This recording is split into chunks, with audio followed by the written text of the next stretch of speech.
is simply the potential energy between two charges.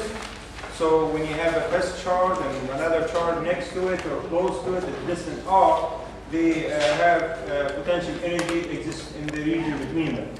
And we can measure the potential difference, or the potential, the electric potential, or the electrostatic potential difference, delta V later on, which is defined as U divided by some test charge Q naught, which is exactly the same as the test charge that we had before. It's exactly the same as we had before for the definition.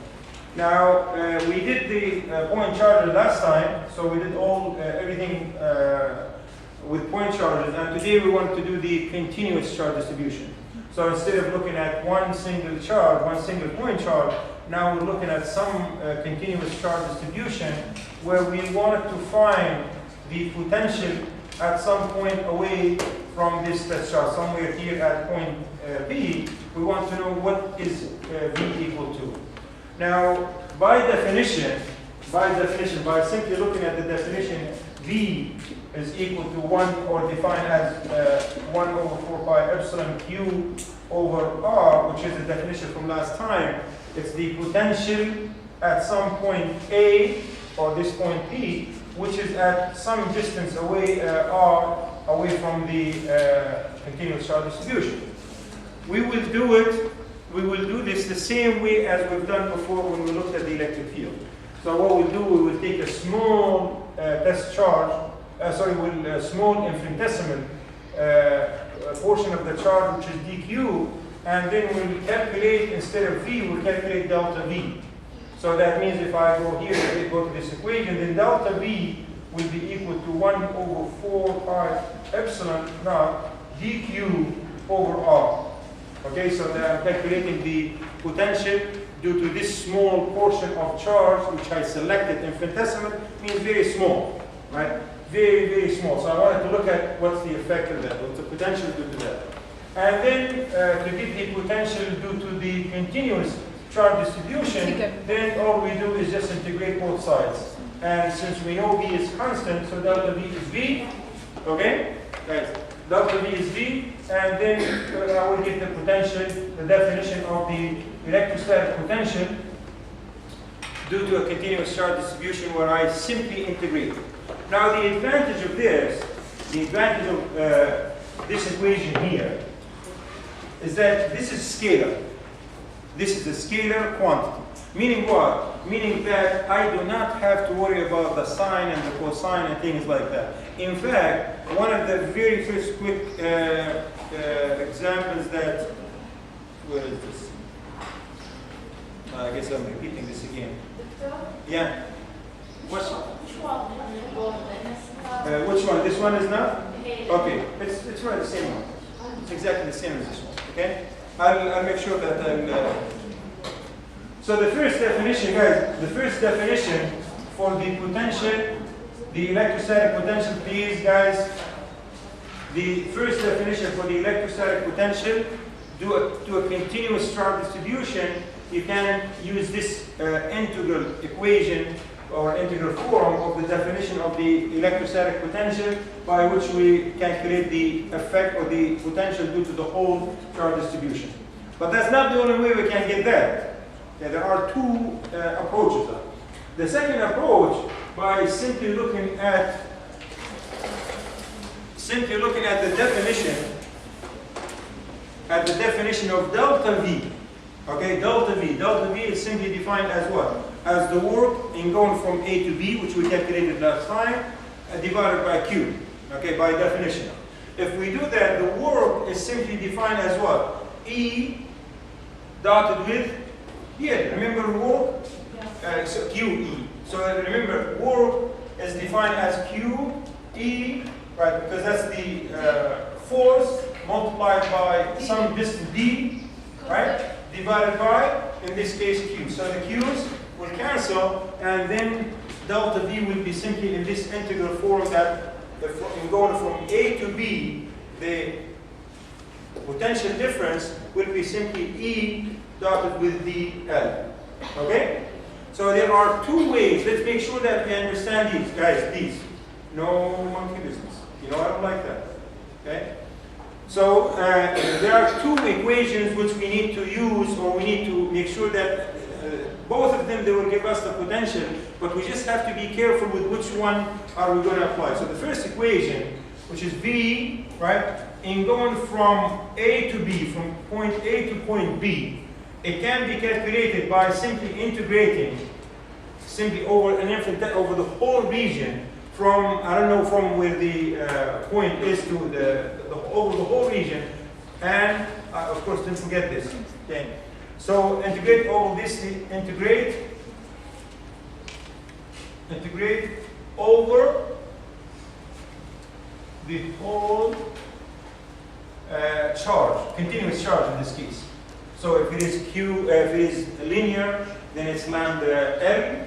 If it is surface, it will be sigma A. If it is volume, it will be rho V. Okay, so that's the and the other way in finding the potential difference delta V is by simply integrating the electric field. Okay, and of course dotted with delta L, which is the distance, which is simply E dL cosine theta, and theta is the angle between E and L. Okay, so let me just so that you we need to understand this. We need to understand the difference between these, and the only way we can do that is by simply taking some examples. So we'll take examples in which we're going to say, okay, I can use this equation, because I'm sure that's a question in everybody's mind: is that when do I use this equation and when do I use this equation, right? So that's what we're going to answer, inshallah, in the next 2 or 3 examples we will take now. All right. So let's just, before you ask the question, our objective is to find the potential, the electrostatic potential, not energy, the electrostatic potential at some point away from a continuous charge. Excuse me? Okay? So our objective is to find the electrostatic potential V, okay, capital V, at some point away from some continuous charge distribution. That's our objective is. And further, we wanted to know, okay, what if you move within or closer to that point? Then you wanted to know, okay, what's the potential difference, which is delta V. So let me just make sure that you guys follow me with this. So if I have a continuous charge distribution here, it doesn't matter what it looks like. Remember, we have 3 types: sphere, sheet, and line. Okay, these are the 3 types. So suppose that I'm at some point here, A, okay, away from this continuous charge distribution, and I want to find V, the voltage, okay, the electrostatic potential. And I am not interested only in that. The other thing that I'm interested in, what if the charge moves from point A to point B? Okay, then I want to find also Vp, and then I wanted to find the electrostatic potential delta V, which is the difference between these two. Because if delta V is equal to 0, then what does that mean? This AVE equal to V. Yeah, what does that mean? This is something called the equipotential points, which, by the way, it will be a homework for today. So your homework for today is to write, I'll show you later on, it's 1 or 1.5 page on something called the equipotential. So equipotential. So when the potential at 2 points is the same, then we call these 2 points are at equal, or they have the same potential. And then there are some characteristics to these points. And that's what I want you to look at as research. Search 2 pages or 1 page or 1.5, whatever. And then we'll talk about that next time, because this is very, very, very important concept in physics, the equipotential, they call them the equipotential surfaces. Okay? Okay, so just let's worry about the homework when we get there. Okay, so first what we wanted to do first, we wanted to see how can we calculate the electrostatic potential due to a continuous charge distribution. And the first question, the first example we wanted to look at is the conducting sphere. Right? What do we know about the conducting sphere? Okay, that's something that I was impressed with. A lot of you got that very good last quiz. So I know for a conducting sphere, So this conducting sphere, is it positive? Yeah. Yeah, it's positive. Okay, so the charge is distributed on The the surface. Okay, and then I know the electric field inside is equal to 0, and the electric field outside is equal to K epsilon Q over R squared. Okay, K Q over R squared. That's outside. So now, if I want to find the potential V, or the potential in going, let's say, if we're going from point A to point B, so that's delta V, the electrostatic potential. Which equation do you think is more suitable for me to use? EDL. Come in? Yeah. It's not simple. Okay? So the electrostatic potential, okay, so which equation do you think is, say it? EDL. The first equation or the second equation? The second. Why do you say the second equation? Which one? This is the second equation, right? Because I have E. Right? I have E, and it's in the form of EdR. Because remember, L is the distance. Right? So I can form this in such a way that I can use the second equation. If, let's say, if I'm at some point here, right?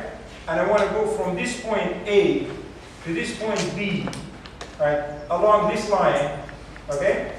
So that means that the electrostatic field E is this way, right? The electrostatic field E is this way. And the distance R, because remember this is R, the Gaussian, remember the Gaussian. So this will be my R, and R also will be along this line. So the distance, the angle theta is equal to what? 0. And cosine theta? It's 1. So then the question becomes very easy. Finding delta V, right, is simply what? Is simply E, which is 1 over 4 pi epsilon, and then I have a dq, 1 over r squared, and then I have a dr instead of a dl. And remember, it's dot, and dot cosine theta is 1, gone. The Q, what is the Q? No, it's not Q, because we're doing the second one. We're doing this equation. Remember, we have two equations. We have either this equation that we can use, or this equation that we can use. Okay, E. Who's asking the question? Here. Yeah, okay. E, Q over R squared. Yeah, What is in the integration that Q? what Q? The Did I forgot the Q. Sorry about that. Yeah, that's Q. Sorry. Is that your point? Yeah, okay. All right. So the law of V, it's E. Two of them. EL. E, DL. E, right, dotted with DL. Right? E is the electric field. DL is the distance. Right, then going from A to B. So if I do that, then E, DL cosine theta. Right? L represents the distance. In this case, it's my R. Right? So E, DL, and cosine theta is 1, problem solved. Right? So all I have to do is just pick this outside, 4 pi epsilon, and then dr over r squared. I'm sure you guys know how to do that, right? What is the integration of this? Minus 1 over r, right? So this is q over 4 pi epsilon, and then minus 1 over r, and the limits from point A, let's call it RA to RB. RA to RB. Or from point A to point B. Okay, the problem solved. Okay? So, from here, we can deduce something which we usually just, if you look at this V, because of its integration, so I can easily, see if you guys can see this. E, I can also write it as, can you see that from this equation here? Yeah? Can you see that? E, yeah, is simply the differentiation of, so if I want E now, I want to calculate E. Q over 4 pi epsilon, and then let's keep the minus here because it's going to cancel with this guy. And then I want to differentiate 1 over R. What's 1 over R? What's 1 over R? dr of 1 over R. 1 over R squared, and you have a minus that to cancel with that. 4 pi epsilon, and then you have an R squared. Okay, did you guys see this? I did it a little bit fast.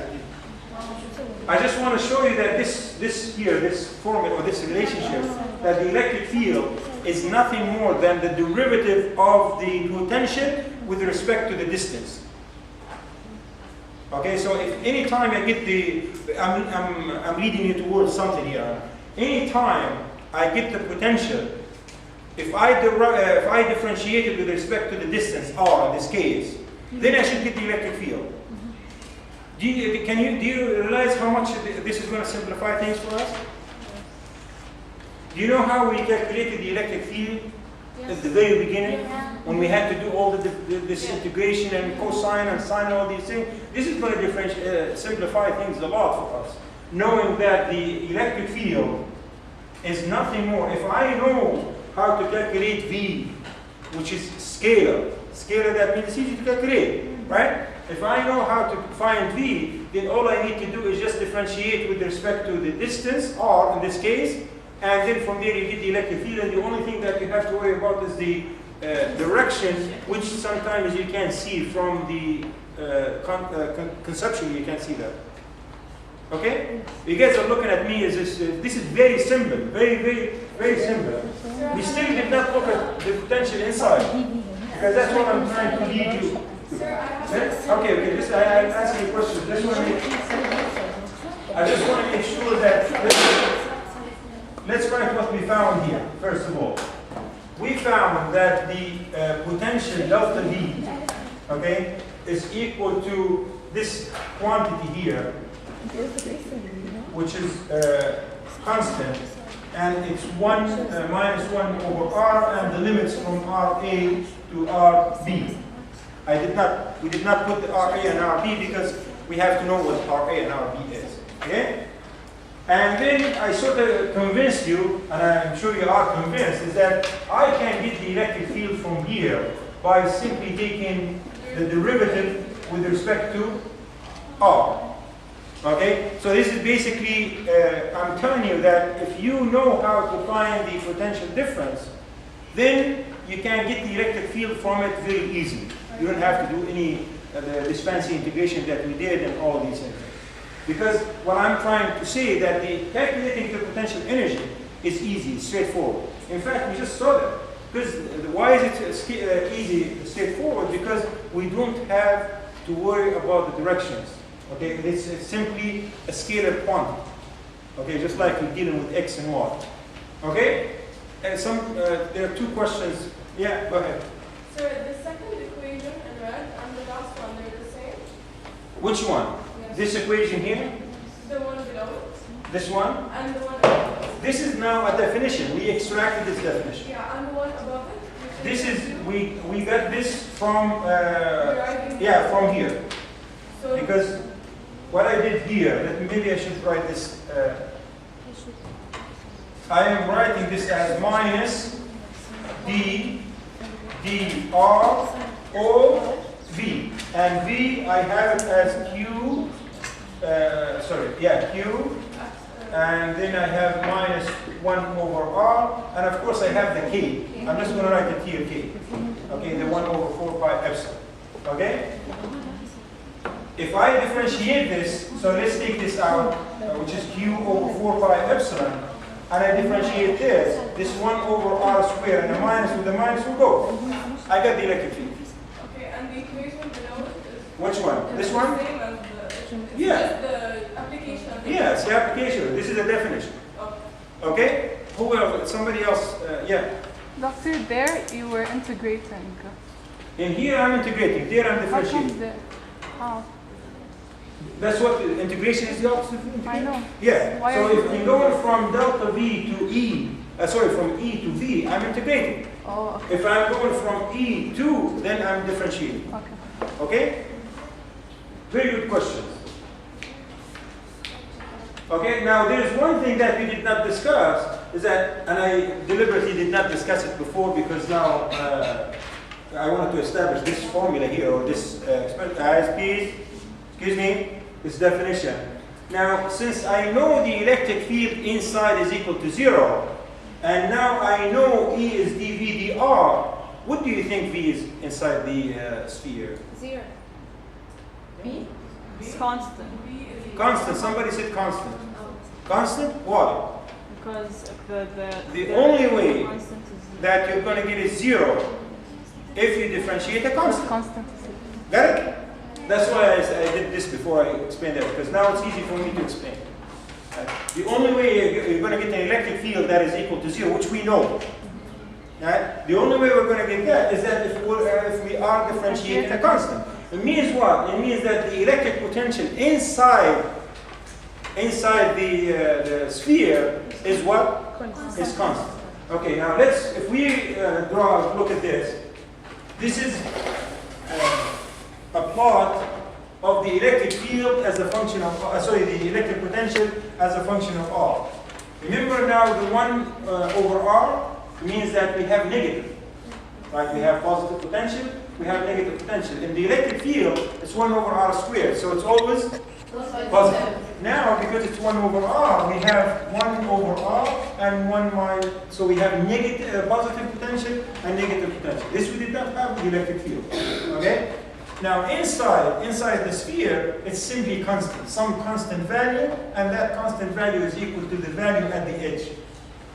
Okay? So please make sure you write this note somehow the best way you know how. That the electric field, the electric potential inside a conductor is constant.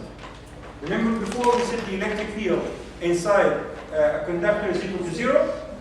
Now the electric potential inside a conductor is constant. What is the value of the electric potential inside? How do we determine that? It's equal to the value of the electric potential at the surface. Okay? Which, as you can see here, it's V is equal to 1 over R. Q over R.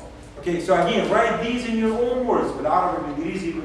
Write because you will be asked on this in the multiple choice. And I think you saw one of the questions in the last quiz was basically on this, right? I asked you for a conductor, right? And inside a conductor, what's the electric field? 0. You must choose that, like this, and then close like this, right? Because simply, it doesn't matter what this looks like as long as it's 1 over R, or 1 over R squared. But the most important thing is that it's a conductor, so that means this part must be 0. I was surprised with some of you picking the wrong answers. Okay? Is that okay? Yeah. We said that the electric potential inside is equal to the electric potential At the edge. but it's only on a constant, right? Ah, of course, potential 1 over R. Always potential is always 1 over R. Right? Right? Yes. Right? Because that's what's going to give me the negative potential and the positive potential. Okay? All right, let's look at a different example, or a second example if you want.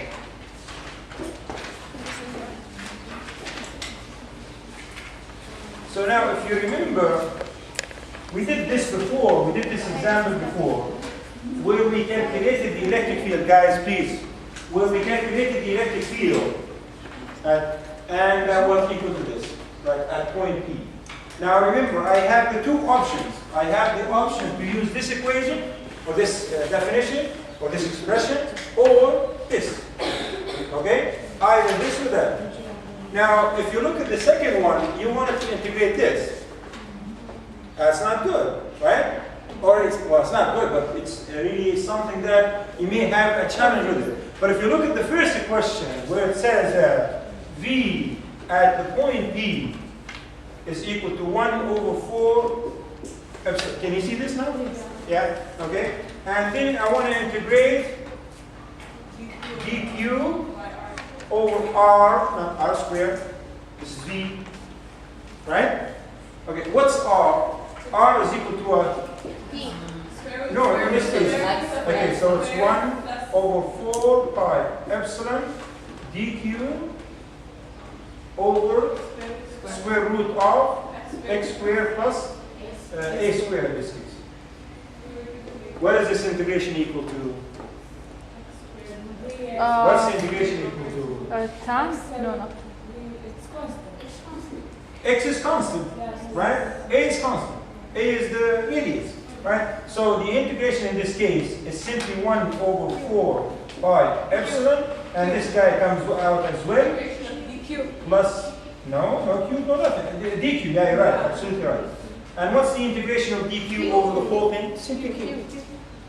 Simply q. So it's simply 1 over 4 pi epsilon, and then q over the square root of x squared plus a squared. Okay, this is v at some point t. Now, if I want to move from A to B or this, then I have to do that delta V. Now, the question is, do you remember how it was a little, how challenging it was to calculate this? Can you see with that formula that we said that V is simply D, what was the electric field equal to? Minus, dv over oh, in dr. this case, the x, because that's the changing. That's what's changing, right? Okay, that's if I move, that's what's changing. Remember delta V, right? If I am moving away from the charge, that's what's there. Can you get this equation very quickly from that by integration? Yeah. Definitely you can, right? Because you can, I mean, I'm just going to set it up and then you guys can finish it. I have the minus here, and then I have this my equation here. So 1 over 4 pi epsilon, q comes out, and then I have d dx of 1, let me just put it this way, actually, minus a half, right? And then x squared plus a squared. What is this equal to? Plus a half, plus 1, so that's what? Sorry, minus 1. Minus 1, so minus 3 halves, and then you get your 3 halves here, right? Yeah. Because it's going to flip down. Right? And then you need to integrate this, differentiate this, that's 2x.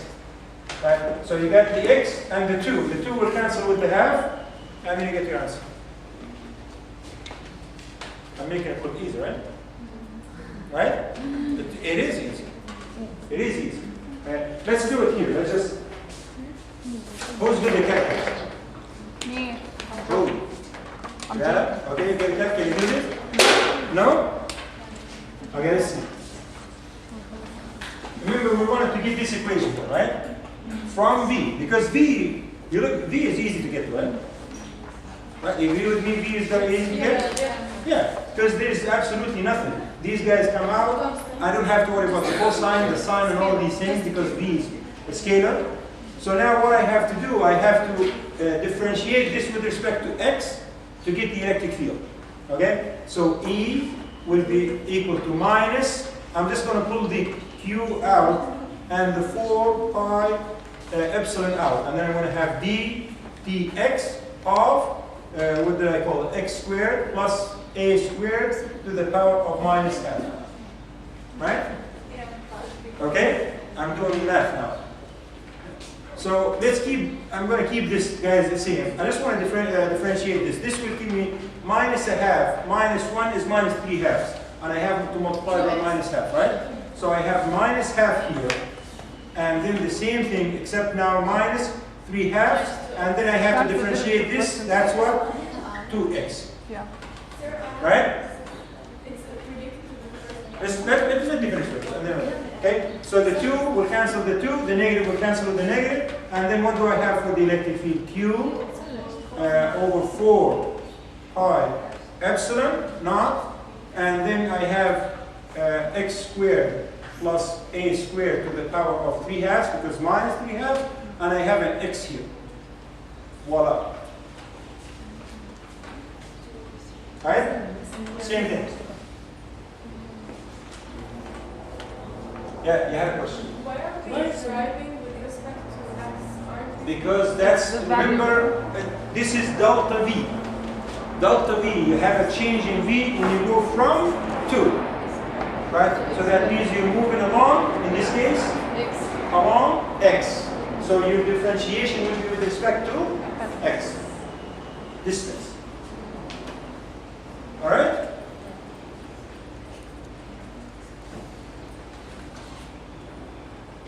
Okay, so we took 2 examples, and one example, E was there, was simple. We used E, and another one, E was difficult, complicated, I used delta Q. So the choice in which one am I going to use is really yours. In fact, it's, now you know. If you see it the ring, then it's this. If you see the speed, it's that, and so forth. The examples are the same all the time.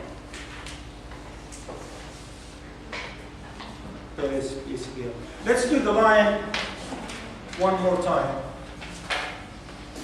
Because I'll show you, there was a question last year on this in the exam. Okay, we know, guys, we have calculated the electric field due to an infinite line of charge using Gauss's law, and that's what we got, if you remember. We actually can do it very quickly. That's what we got for the electric field. Now, I want to get, the question says that find the electric potential on the perpendicular bisector of a charged wire, and he wants you to find it somewhere here, right? That's the perpendicular bisector. Let me write it here, let me draw it here. So if I have my wire like this, and he told me that the electric field using Gauss's law is equal to 1 over 2 pi epsilon lambda over x, x is being the distance, right? In this case, and of course it's in this case, I don't know, we'll call it R. R, that means I'm away from this. And it's R hat. R hat meaning it's this way. Okay, the electric field is away from the. You see, I didn't change anything, did I? No. Okay, good. All right. So now he wants you to use that to calculate the potential near this wire, V. When you move from, let's say, VA to V to some point VB. Okay, that means here, what's the distance? Let me call it RA. And what's the distance here? RB. Okay? Just the distance at point A and the distance at point B. That's all it is. So let's look at our equation again. Delta V is equal to E dL, right? Which is EDL cosine theta. What's cosine theta equal to? Y. Zero. Yeah. What's the electric field? This is positive. If this is positive, right?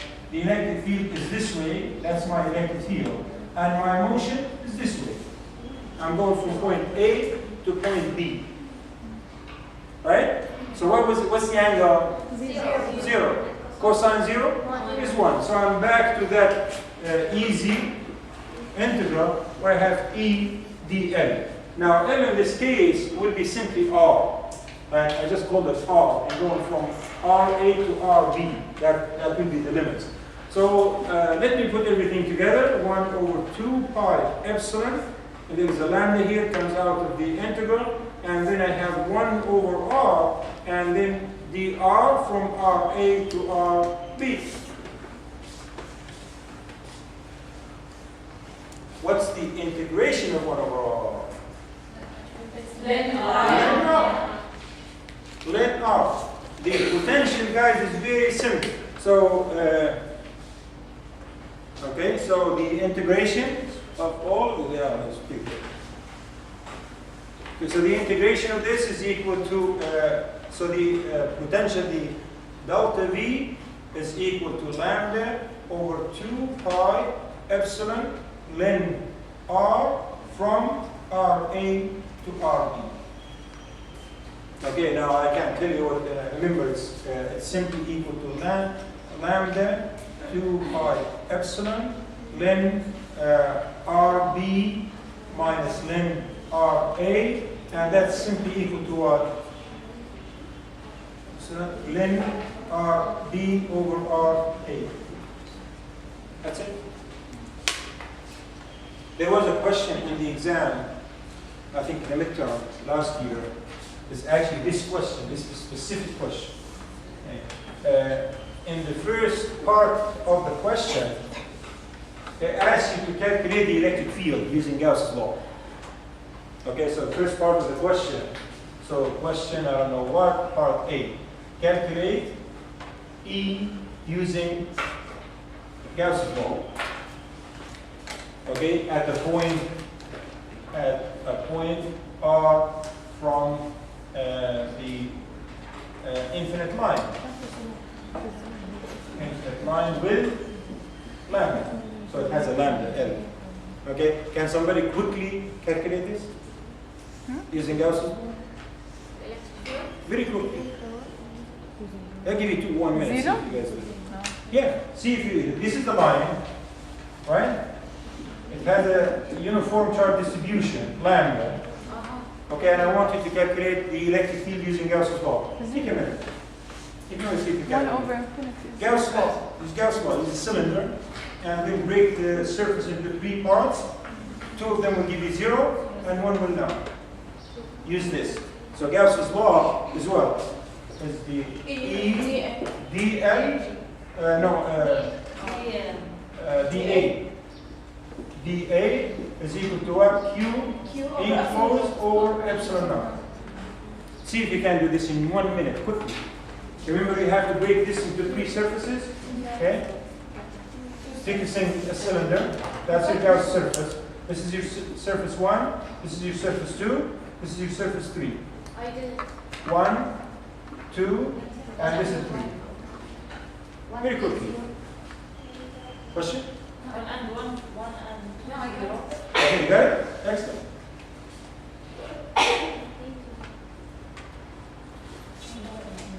Where is the direction of the electric field here? 4 and down. 4 down. This is the electric field. Guys, quickly, let's do this quickly, very quickly. I want to convince you as we're going along that this is very easy if you guys put your mind in it. Got it? Excellent. You got it? Because this is the result, right? You should get this result. Yeah, you should get that result. Yeah, but quickly. Who got it? 3, only 3? Yeah, okay. Wait 1 more minute and see. Got it? 4?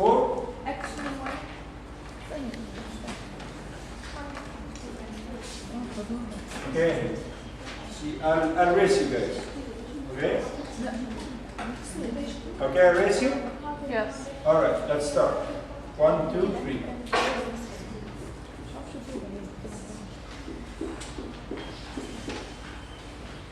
So 1, 2, 3. Okay, 1 will give me 0. 2 will give me 0. And 3 will give me dA is equal to lambda A divided by epsilon. dA cosine theta is equal to lambda A epsilon. And the A This equals is to D 2 bar. pi r times M is equal to lambda A over epsilon naught. And again, D is equal to lambda. Got it. The RX. Right? Why these guys are 0? Because the area is this way, the area is this way, and the electric field is this way. This is the area. This is the electric field, and this is electric field. The angle is 90. Okay. Once you get that, then you can find the potential difference delta. All right?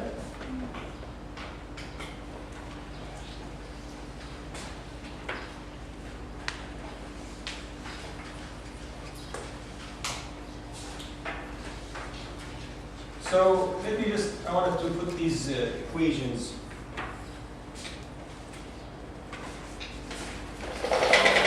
Because I want to make a comment. Because this is what we did, right?